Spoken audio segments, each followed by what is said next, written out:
Assalamualaikum warahmatullahi wabarakatuh. Ketemu lagi dengan saya, Ilham. Kali ini saya akan memaparkan terkait dimensi kelembagaan pembangunan berkelanjutan.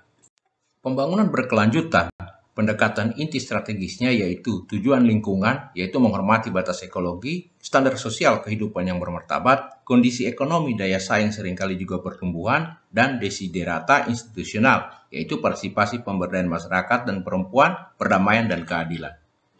Dari sumber yang ada, keberlanjutan institusional itu ada jaminan sosial, kesamaan gender, kesehatan masyarakat, orientasi keadilan dan kesejahteraan, integritas sosial, kebebasan menyangkut cara hidup, dan peluang partisipasi.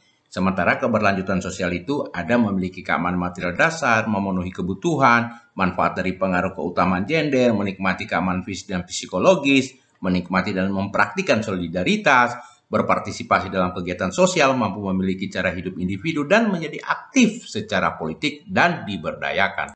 Menurut Habermas 1995 yang dimodifikasi bahwa debat terkait pembangunan berkelanjutan ada dua. Yang pertama, debat pembangunan berkelanjutan terkait institusional dalam teori, dimensi sosial, populasi, pengetahuan, dan kesadaran. Sementara dimensi kelembagaan, orientasi nilai, kerangka kerja politik, dan administrasi, yang tujuannya yaitu hidup dan pola kerja, kualitas hidup.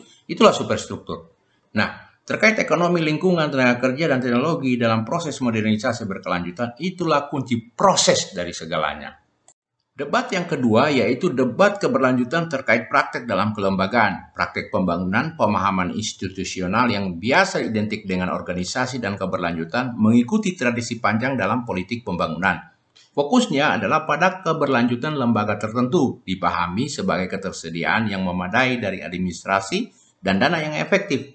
Wacana tingkat mikro mengacu pada kapabilitas kelembagaan dan keberlanjutan keuangan. Hasilnya, semua jenis proyek dan organisasi pengembangan, hasil swasembada lokal dan regional, dan yang ketiga, lembaga publik. 6 langkah menuju indikator keberlanjutan institusional. Yang pertama, identifikasi semua tujuan lembaga yang hadir. Yang kedua, kelembagaan diklasifikasikan menurut tujuannya. Yang ketiga, tujuannya dicek secara silang dengan indikator keberlanjutan yang ada. Yang keempat, indikator pelengkap dapat disarankan berdasarkan pengukuran keberlanjutan kelembagaan. Yang kelima, pengembangan indikator harus didasarkan pada hal implisit mengatur tujuan institusi dan institusional. Yang terakhir, kelengkapan daftar tujuan diuji terhadap tujuan keberlanjutan yang disebut dalam konteks yang sama. Indikator kelembagaan, desentralisasi dan akuntabilitas, pendidikan dan pelatihan, hak asasi manusia, gender, kebijakan publik, dan pemberdayaan masyarakat sipil. Sementara indikator sosial, yaitu masalah kesehatan dan masalah ketenagakerjaan dan penghasilan. Nah, bagaimana keberlanjutannya agenda tahun 2021? Indikatornya adalah indikator kerentanan, indikator kesiapsiagaan bencana, dan indikator perdamaian. Indikator kelembagaan. Yang pertama, desentralisasi dan akuntabilitas, kedua pendidikan dan pelatihan, ketiga hak asasi manusia, keempat gender, kelima kebijakan publik dan pemberdayaan masyarakat sipil. Sementara indikator sosial ada masalah kesehatan, yang kedua masalah ketenagakerjaan dan penghasilan. Nah, bagaimana dengan keberlanjutannya di agenda tahun 2021? Indikatornya, satu, indikator kerentanan, kedua, indikator kesiapsiagaan bencana, dan yang ketiga adalah indikator perdamaian. 5 hal yang perlu menjadi catatan kita terkait dengan pembangunan berkelanjutan. Bagaimana di Indonesia tentang pembangunan berkelanjutan? Yuk kita tonton videonya. Apakah kamu tahu tentang pembangunan berkelanjutan? Pembangunan berkelanjutan membuat dunia menjadi lebih baik untuk semua tanpa merusak kesempatan generasi masa depan untuk terus membangun. Apa yang dibangun oleh pembangunan berkelanjutan? Pertama, pertumbuhan ekonomi dengan menyediakan pekerjaan yang layak, menurunkan ketimpangan, termasuk ketimpangan gender, akses universal terhadap air dan energi berkelanjutan, mendukung inovasi dan membangun ketahanan infrastruktur kota dengan produksi dan konsumsi yang bertanggung jawab. Kedua, kemajuan sosial dengan memberantas kemiskinan, menghapus kelaparan, menyediakan jaminan kesehatan bagi semua, mendorong pemberdayaan perempuan, dan mendukung pendidikan inklusif. Ketiga, merawat bumi dengan melawan perubahan iklim, memanfaatkan sumber energi terbarukan, menjaga ekosistem darat dan laut. Ketiganya menjadi perhatian dunia. dan disepakati dalam Agenda Sustainable Development Goals atau SDGs yang terukur dan terjadwal.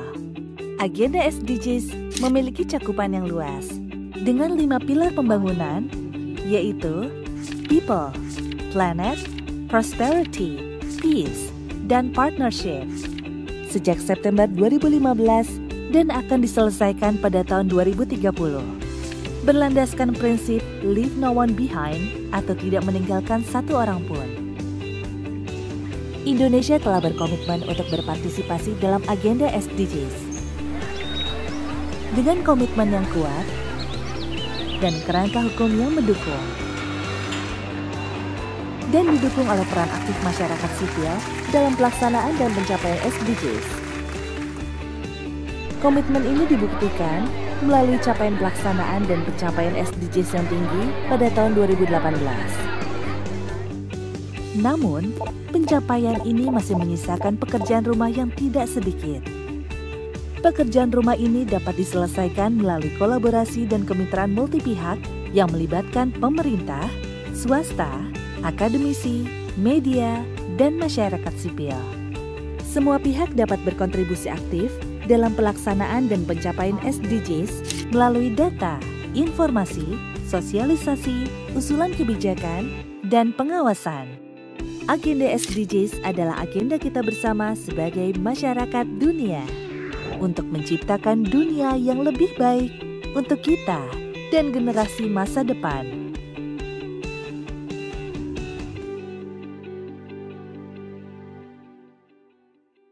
Sekian dan terima kasih. Sampai ketemu pada paparan materi yang lainnya.